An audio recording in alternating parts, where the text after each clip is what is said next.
Hello friends. ఇక్కడ కనిపిస్తున్నటువంటి ఈ ఫోటోలో ఉన్నటువంటి అబ్బాయి పేరు శ్రవణ్ సాయి.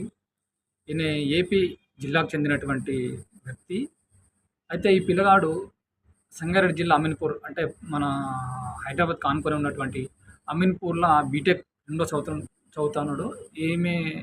ఈయన ఫ్రెండ్ అంటే క్లాస్‌మేట్ అయినటువంటి ఒక అమ్మాయిని ప్రేమిస్తా ఉన్నాడు. ఇద్దరు కూడా ప్రేమించుకుంటా ఉన్నారు కొన్ని రోజులుగా. అయితే ఈ అబ్బాయికి అమ్మానాన్నలు లేరు. వాళ్ళ పెద్దనాన్నే నేను చదివిస్తా ఉన్నాడట. అన్నీ చూసుకుంటున్నాడు. అయితే ఈళ్ళ ప్రేమ విషయం తెలిసి 2 కుటుంబాల పెద్దలు కూడా వద్దు అని హెచ్చరించినట్టుగా తెలుస్తా ఉంది. కానీ ఏమైంది అనంటే అమ్మాయి వాళ్ళ పేరెంట్సు ఆ అబ్బాయి ఉంటున్నటువంటి హాస్టల్ దగ్గరికి పోయి తీసుకొని పోయారట బలవంతంగా. ఎందుకు తీసుకెళ్తుర్రు అని వాళ్ళ ఫ్రెండ్స్ అడిగితే, ఆ అబ్బాయి ఫ్రెండ్స్ అడిగితే, అబ్బాయి పెళ్లి విషయం మాట్లాడడానికి తీసుకుపోతున్నాం అని చెప్పిరట. తీసుకుపోయిన తర్వాత అబ్బాయి మీద దాడి చేసిర్రు. దాడి చేసిన తర్వాత అసలు ఆ అబ్బాయి స్పృహ తప్పి పడిపోతే అప్పుడు హాస్పిటల్‌కి తీసుకుపోయారట. హాస్పిటల్‌కి తీసుకుపోయిన తర్వాత డాక్టర్లు చెప్పిర్రు అప్పటికే చనిపోయిండని.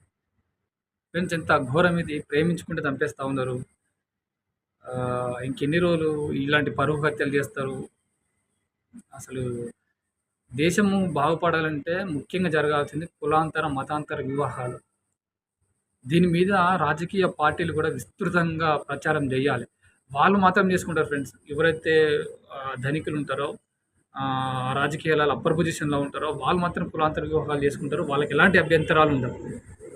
కానీ ఎవరైతే కింది స్థాయిలో ఉంటారో, ఎవరైతే జనం మధ్యలో ఉంటారో వాళ్ళు మాత్రమే పరువు హత్యలకు పాల్పడతా ఉంటారు. చాలా దారుణం ఇది. ఇలాంటి సంఘటనలు జరగడం అనేది ఇప్పటికి గూడా. ఒక అమ్మాయి, అబ్బాయి ఇష్టపడితే చంపేస్తా ఉన్నారు.